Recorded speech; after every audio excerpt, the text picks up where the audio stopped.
오늘 말씀은 잠언 25장 11절 말씀을 나누도록 하겠습니다. 경우에 합당한 말은 아로새긴 은쟁반의 금사관이라. 다 같이 다시 한번 시작.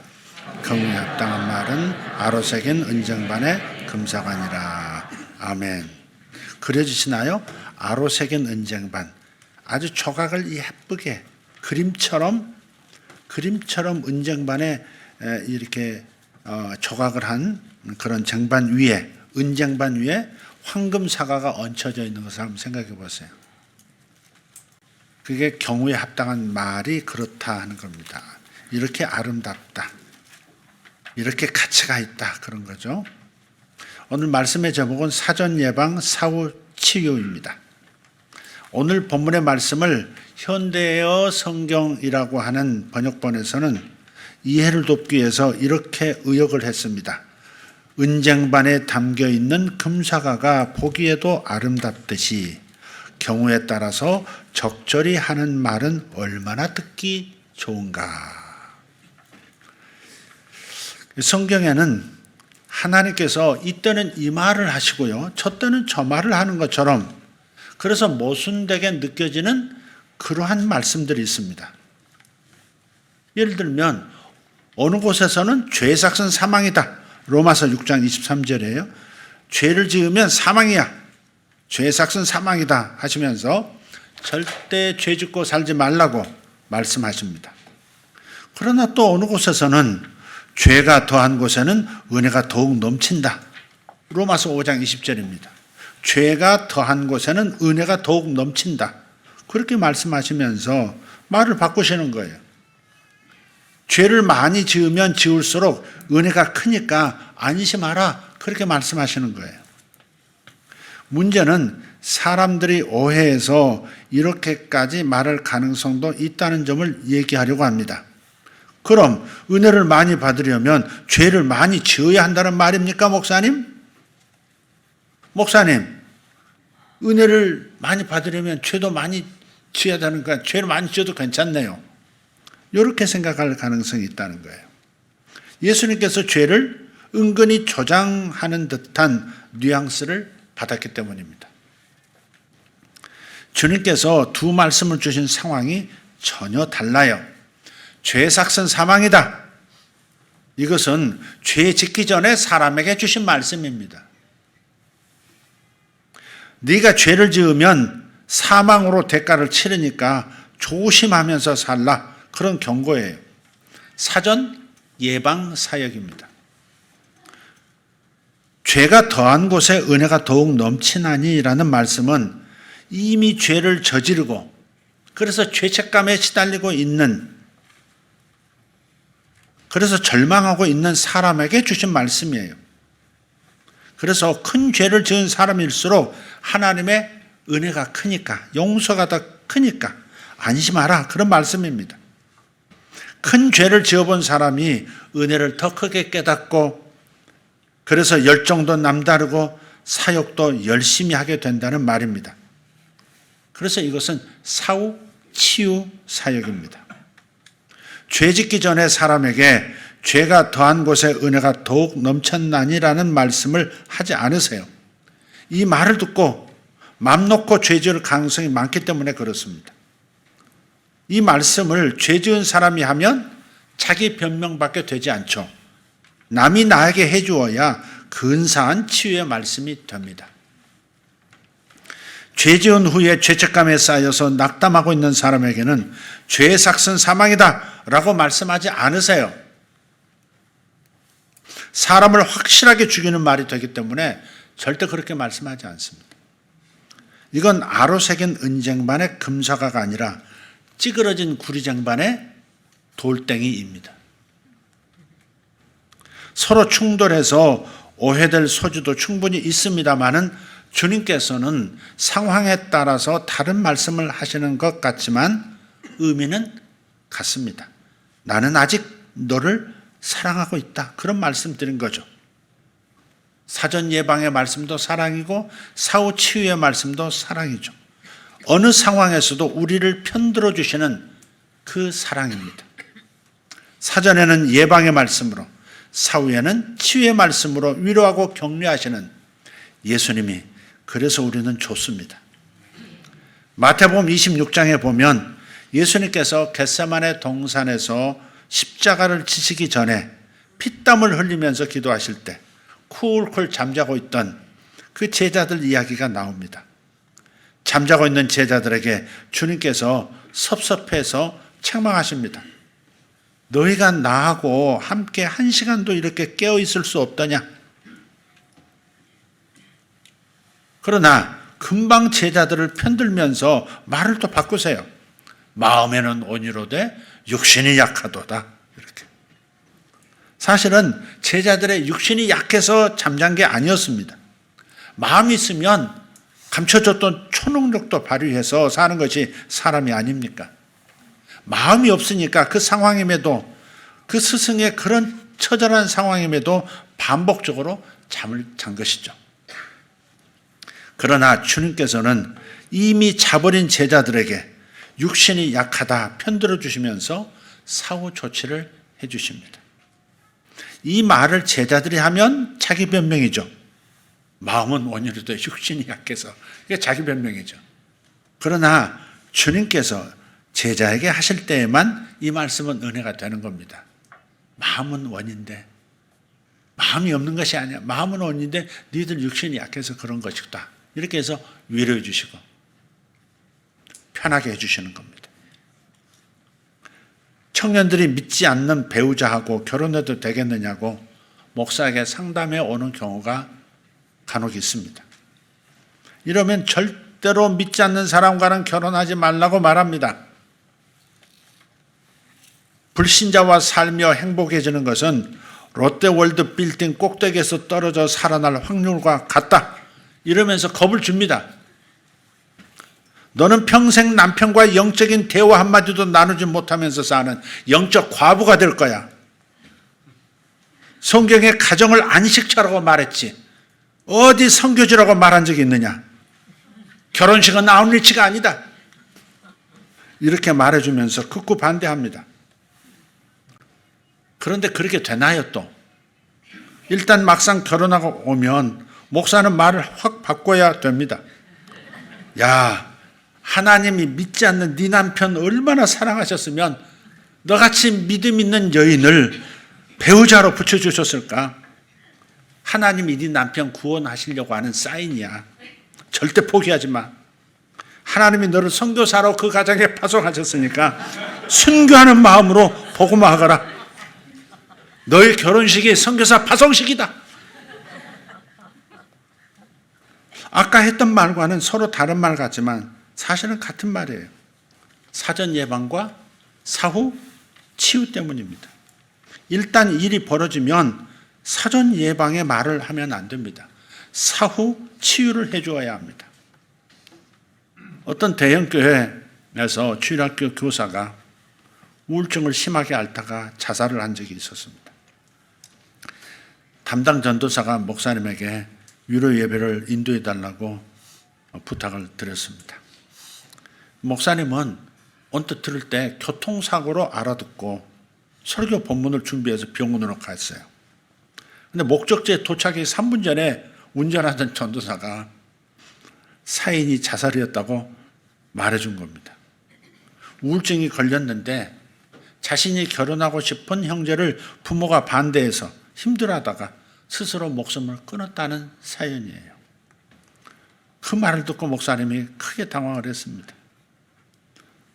사실 목사가 가장 치르기 어려운 장례가 자살입니다. 성도의 남편이 투신 자살을 하셨는데 정말로 어려운 장례였던 기억이 있습니다.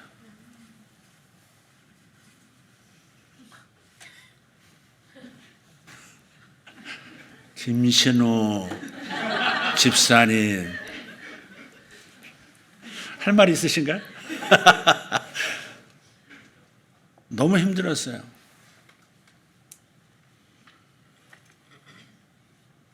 아파트에서 투신한 그 상황에서 숨이 넘어가기 전에도 병원 그 응급실을 갔었고 떨어졌으니까 좀 보기가 민망하죠. 그 3일 장례식을 치렀는 내내 뭘 어떻게 해야 될지 모르겠더라고요. 어떻게 보냈는지 지금도 너무 힘들었던 기억이라 거의 망각 수준으로 지금 지워진 것 같아요. 어려운 장례예요, 자살은. 이 목사님께서 설교 본문부터 우선 바꿨답니다. 자살한 장례는 처음이라 무슨 설교를 해야 될지 참 난감했습니다. 그래서 급히 성령님께 여쭤봤답니다. 성령님께서 이런 장례에서 설교하신다면 어떤 말씀을 전하실 건가요? 근데 성령께서 감동을 주시면서 음성이 들린 겁니다. 아주 자세한 음성을 주셨어요. 오늘 죽은 아이가 바로 내 딸이고 나는 그 아이의 아버지란다. 아버지는 딸이 제일 예뻤던 것만 기억하고 잘했던 것만 기억해. 나에게 찬양했던 모습, 열심히 헌신했던 모습, 말씀을 사모하던 좋은 모습만 나는 기억한단다. 우울증으로 얼마나 힘들었으면 스스로 목숨을 끊었겠느냐. 내 딸은 암보다 무서운 우울증병으로 죽은 것이다. 딱 그렇게 말씀을 하시더래요. 그래서 목사님이 자신이 들은 음성을 그대로 설교 시간에 들려주었다고 합니다. 결혼을 반대해서 딸이 죽었다라고 하는 그 자책감을 인해서 따라 죽으려던 어머니가 그 말씀을 듣고 회복이 되고 참으로 은혜로운 장례식이 되었다고 합니다. 목사님은 그런 말을 할 성품이 못 되지만 성령께서 들려주신 그 내용을 그대로 말할 때 치유의 역사가 일어났던 겁니다. 이런 얘기를 하면 목사가 어떻게 자살을 조장하는 설교를 하느냐 이렇게 따지는 분들이 있습니다. 특히 목사님들이 또 따집니다. 그러나 확신하는 것은 일이 벌어진 이상 정죄보다 사후 치유하는 것이 훨씬 더 성경적인 줄 믿습니다. 제가 호주에서 사역을 할 때 한 자매가 주춤거리다가 얘기를 합니다. 예수 믿었는데 자살하면 지옥 갑니까? 그래서 제가 살인은 죄입니다. 살인은 죄입니다. 남을 죽인 거나 자기를 죽인 거나 살인은 죄입니다. 그러나 그 살인자들이 예수 그리스도 십자가의 공로로 믿을 때 다 용서받습니다. 남을 죽인 살인만 용서받는 게 아니고 자기를 죽인 죄도 용서받습니다. 이미 돌아가셨는데 굳이 이상한 생각할 필요가 뭐가 있습니까? 그 자매님의 여동생이 자살하신 것 같아요. 힘들어서 그러신 건데 주님께서 그 살인죄를 용서하시는 분이시기 때문에 자매님은 지금 천국에 계시리라 저는 믿습니다. 사후 치유 처방이죠. 자살은 죄야 이렇게 말할 때가 아닌 거죠. 자살하면 안 돼 이렇게 말할 때가 아닌 거죠.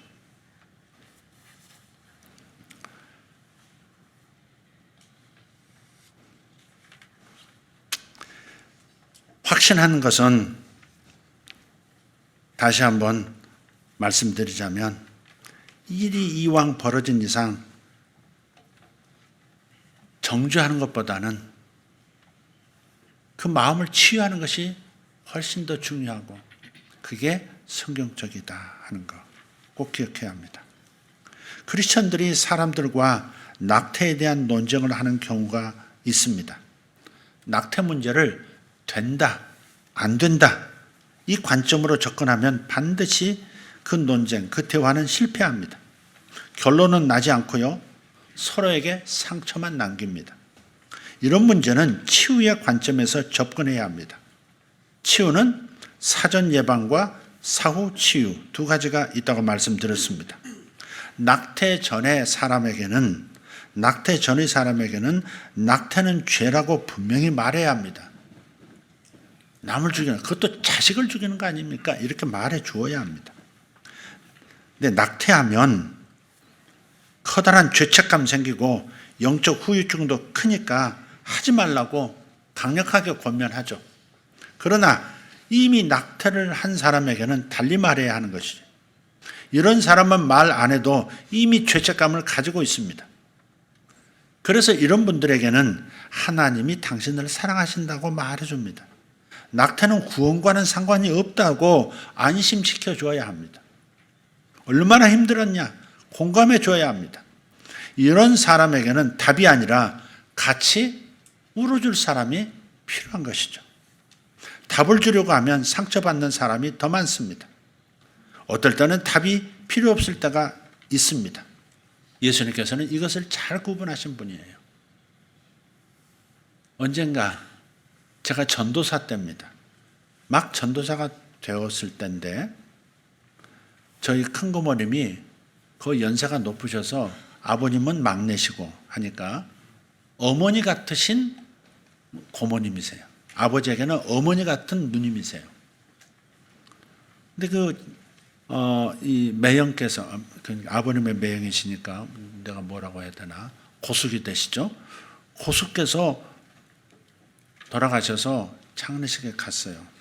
시골이니까 저 나주인데.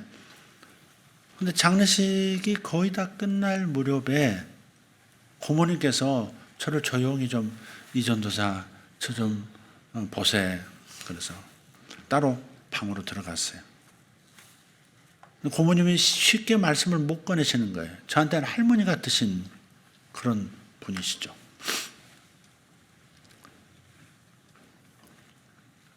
내가 큰 죄를 지어서 너무 무거운 짐을 지고 아주 오랫동안 살았네. 내가 예수님 믿고 교회를 다니다가 남편이 하도 핍박을 하고 성경을 찍고 다 불태우고 또 때리기도 하고 언젠가 한 번은 또 교회를 갔는데 들켜서 많이 맞고 이제 교회 나갈 거야 안 나갈 거야 예수 믿을 거야 안 믿을 거야 그래서 이제부터 안 믿겠다고 그렇게 말을 했다는 겁니다. 그래서 예수를 부인했으니 나는 이제 지옥 가는 거 아닌가. 그것이 수십 년을 가슴에 지고 산 그분의 고민이었던 거예요. 그래서 그분에게도 사후처방의 말씀을 드렸어요. 예수를 부인하면 안 됩니다. 예수 부인하면 지옥이죠. 이렇게 말할 이유가 없죠. 예수 안 믿는 사람에게 예수를 부인하고 예수를 믿지 않으면 지옥행입니다. 라고 강력하게 또 지혜롭게 말을 해줘야죠. 그러나 이미 예수 믿고 박해 때문에 어쩌다가 한번 툭 튀어나온 말을 가지고 그래서 당신은 예수를 부인했기 때문에 하나님께서 당신의 이름을 생명책에서 지우셨을 겁니다. 라고 말해주는 것은 정말 지혜도 아니고 절대 해서는 안 되는 말이죠. 어쨌든 우리는 사전 예방, 사후 치유 메시지를 잘 관리해야 합니다. 음주 문제도 마찬가지입니다. 음주 아직 못 끊으신 분 손 들어보세요. 안 볼 테니까. 사실 성경에 포도주를 상습 복용하신 분이 예수님이십니다. 별명도 마태복음 11장 9절에 보면 먹기를 탐하고 포도주를 즐기는 사람이었습니다. 예수님 공격할 때마다 꼭 이 말이 나왔어요. 먹기를 탐하고 먹는 거 엄청 좋아하고 식도락가에다가 술을 즐기는 사람이다. 이렇게. 처음 일으키신 기적이 물을 포도주로 만드신 사건이니까 더 이상 말할 필요가 없습니다. 돌아가시기 전날 밤까지 성찬을 베푸시고 포도주를 홀짝 하신 분이 우리 예수님이셨습니다. 이것을 들어 술 먹는 것을 옹호하는 사람들이 있습니다. 그러나 성경은 또 술 취하지 말고 성령으로 충만하라 분명하게 말을 합니다. 술 취하지 말고 성령으로 충만하라. 제가 반복하는 것은 아멘을 요구한다 하는 겁니다. 술 문제도 근데 된다, 안 된다 이 관점으로 접근하면 서로 결론이 나지 않습니다. 먹는 사람은 죄책감을 갖게 되고요. 안 먹는 사람은 우월감을 갖게 될 가능성이 있는 그런 논쟁이기 때문에 그렇습니다. 그래서 이것도 치유의 관점으로 접근해야 합니다. 술을 금해야 했던 우리 민족만의 가슴 아픈 역사가 사실 있습니다. 식민지 시대 일본이 한국을 통치하면서 피 끓는 애국심을 가진 젊은이들의 정신을 흐리게 하기 위한 전략으로 의도적으로 만든 것이 전매청 그리고 유곽입니다. 유곽은 성매매하는 것이죠. 유곽이라는 술집이었어요. 술도 팔지만 성매매까지 이어지는 것이었어요. 그래서 당시 기독교가 애족 운동을 주도하다 보니까 금주, 금면 운동을 시작한 것이었어요. 일본 사람들이 전매청 세우고 유곽을 세웠으니까. 그래서 금주 운동, 금연 운동을 애족 운동, 대표적인 운동으로 내세운 거예요. 그것이 지금까지 교회에서 술과 담배를 금하는 전통이 된 것입니다. 그래서 이 전통은 우리 한국만이 가진 독특한 개신교 신앙 전통입니다. 그리고 실제로 술과 담배는 하지 말라고 해서 쉽게 끊을 수 있는 것이 아닙니다. 아닌 것 같습니다. 우리 교회에서는 쉽게 끊어지는 경우도 있었고요. 어렵게 긴 과정을 통해서 끊는 경우가 있었습니다. 지금 저 군산에 가 계신 임자철 장로님이 그 처음 신앙생활을 시작하실 때 너무너무 힘들게 끊으셨거든요. 금연하는 과정에서 내가 한번 물었어요. 어떠냐고, 괜찮으시냐고. 그랬더니 이 금연하는 이 금단 현상을 또 겪기 싫어서 지금 금연하는 이것을 계속 끝까지 가보려고 한다. 그렇게 얘기를 하시더라고요. 그러니까 지금 내가 금연하는 요걸 중단하고 다시 흡연했다가 나중에 또 다시 금연을 시작하면 이 고통을 또다시 겪어야 될 거 아니냐. 그러니 이 고통 한번 겪고 있으니까 이걸로 끝내자 하는 입장에서 끝까지 가보겠다고 말씀하시고 사실 끊었어요. 저희들 집에서 산소 같은 데 가면 그래서 예배 드리고 나면 이제 밥 먹잖아요. 밥 먹고 나면 남자들이 다 어디 가요.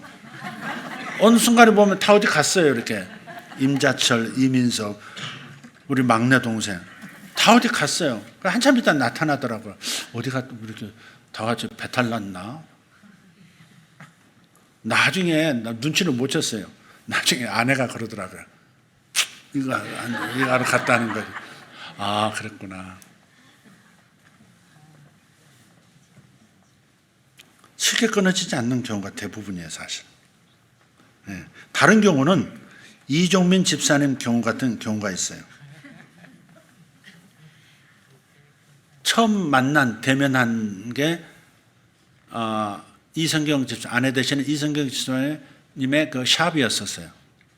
그날 이제 오픈한다고 이제 가서 이제 예배 드리려고 갔더니 그 신랑이 와 있더라고요. 근데 여기 보면 여기가 불룩한 거예요. 아니, 이 인간이 아무리 예수 안 믿어도 처음 보는 목사인데 예배 왔는데 이걸 이렇게 불르고 이 와이셔츠에다가 담배 가게 보이도록 왔나? 그 생각도 하면서 담배 끊고 싶지 않으시냐고 물었던 것 같아요. 아니, 뭐라고 말을 시작했어요. 근데 끊겠다고 그러더라고요. 그래서 제가 그러면 담배 내놓으라고. 그래서 이렇게 보니까 하나 태우고 나 그대로 있는 거예요. 몇 개 들어갔나요, 담배? 예? 어떻게 알아? 네. 그걸요, 그 보는 앞에서, 거기 이제 이성현 집사님 직원들도 다 있고 다 예배하는 곳에서 제가 벌떡 일어나가지고요, 그 담배를 에이! 그러면서요, 그 바닥에다가 확 집어 던졌어요. 집어 던지고요, 2단 옆차기 하듯이 막 짓밟았어요. 짓밟았어요.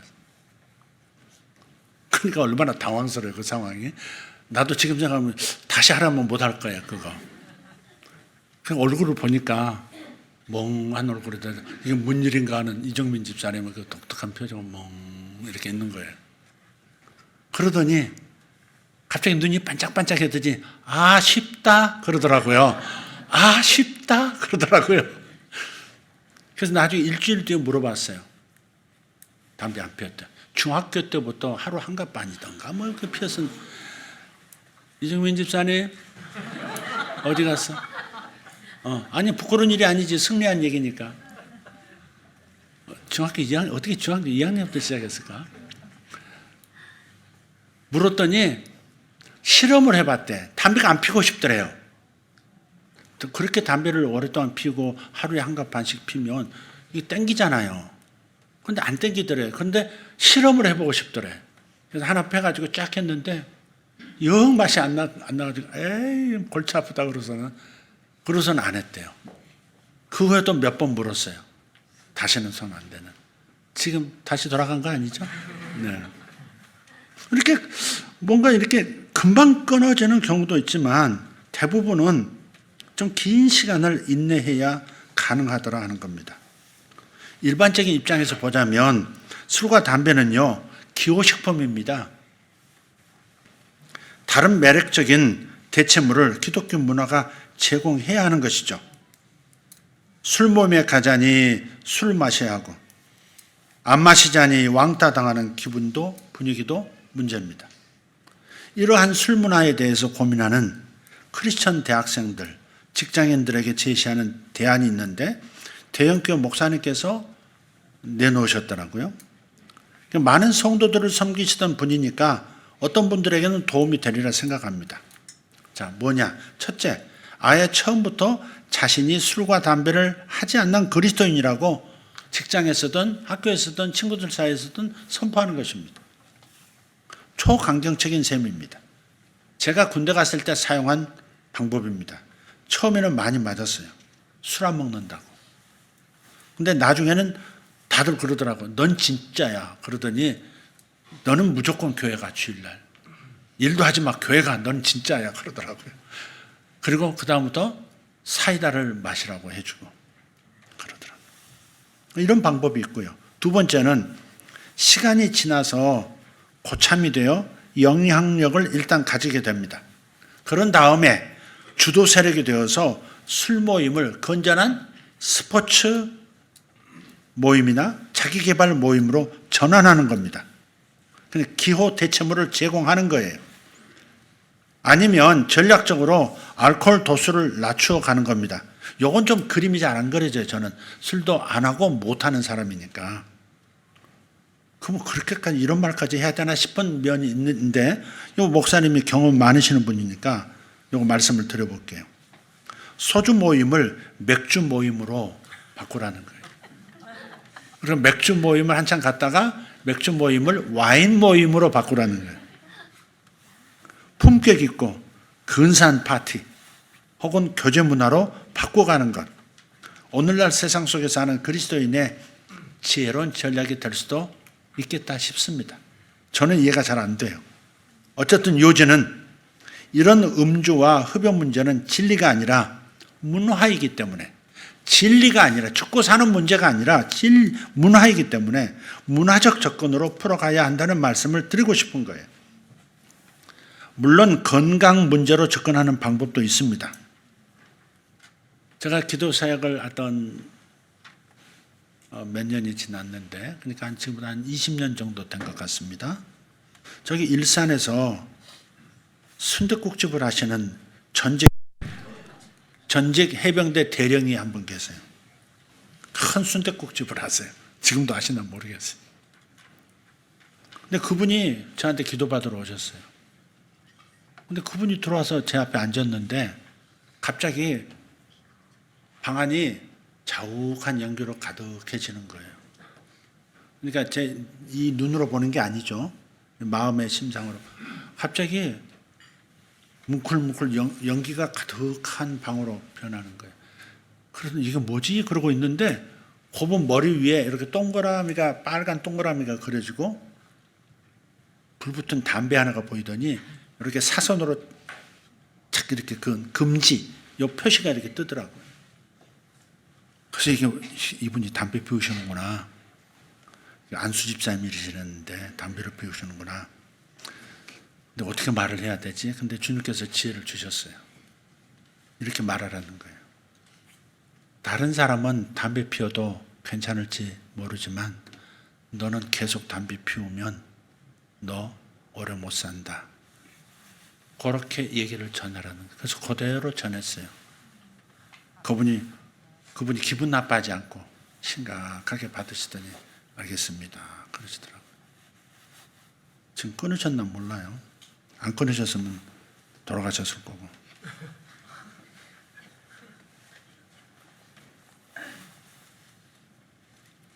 진리의 문제가 아닌 것은 문화적 접근 혹은 건강적 접근이 좋다 하는 말씀입니다. 다른 한 예를 좀 더 들어보겠습니다. 영락교회 고 한경직 목사님께서 한국교회에서 처음으로 11시 예배만 있던 한국교회였는데 처음으로 오전 9시 예배를 신설했던 적이 있습니다. 지금이야 거의 모든 교회 웬만한 규모가 되면 9시 예배, 11시 예배 이렇게 하죠. 심지어 7시 예배도 있습니다. 그런데 처음 이것을 제안했을 때는 큰 문제가 됐어요.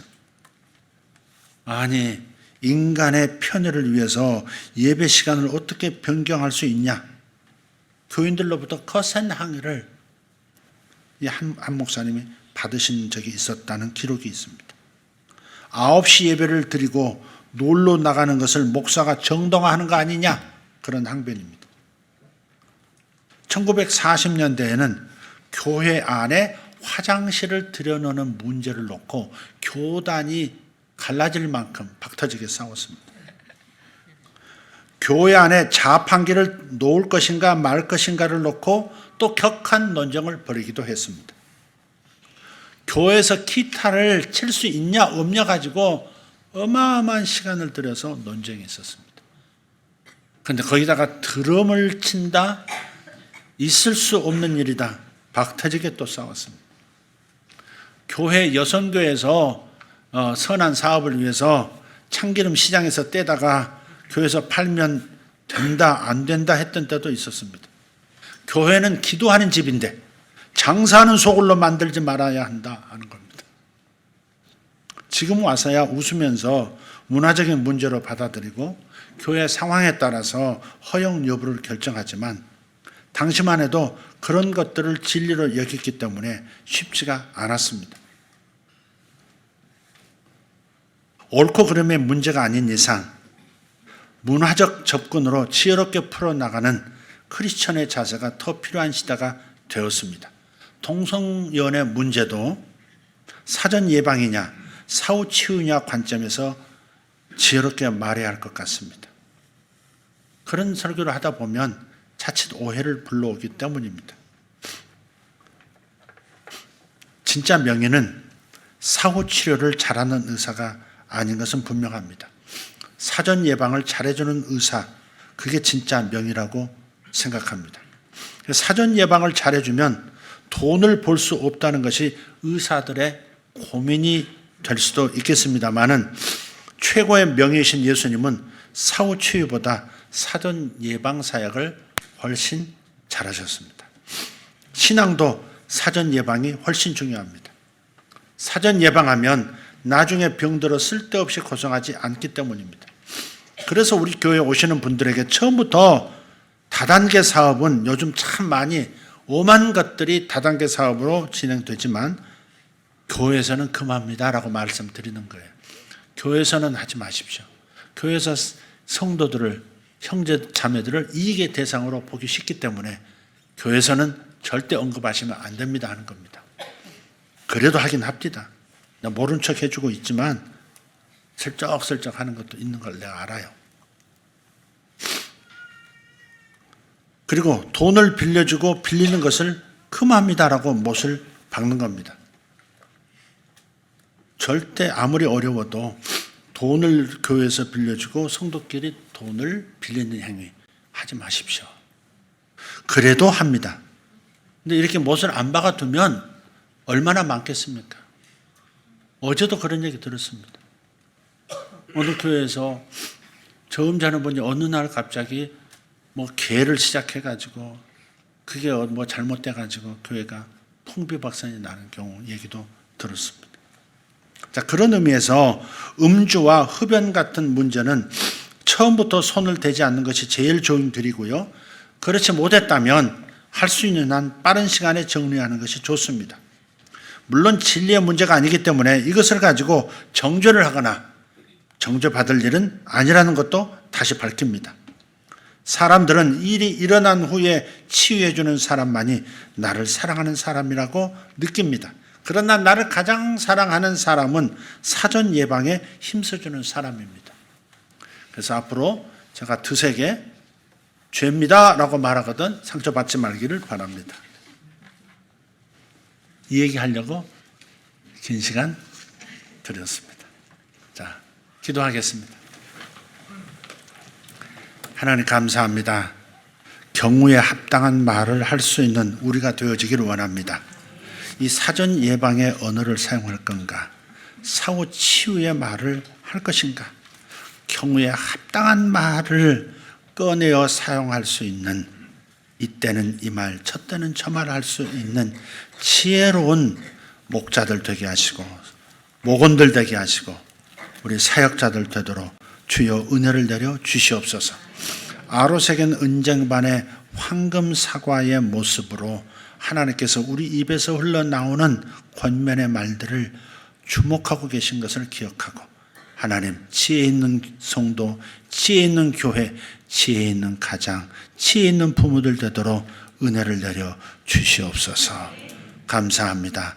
진리가 아닌 것을 진리인 것처럼 문화를 진리로 둔갑시켜 스스로 착각하여 목소리를 높이는 경우가 없도록 주님 그런 판단을 가지고 세상을 하나님 움직이려 하지 않도록 우리에게 지혜의 마음을 주시옵소서. 살아계신 예수님의 이름으로 기도합니다.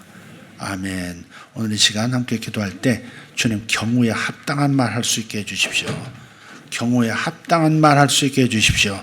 주님 앞에 여러분 자신의 목소리로 하나님 앞에 한번 기도하겠습니다.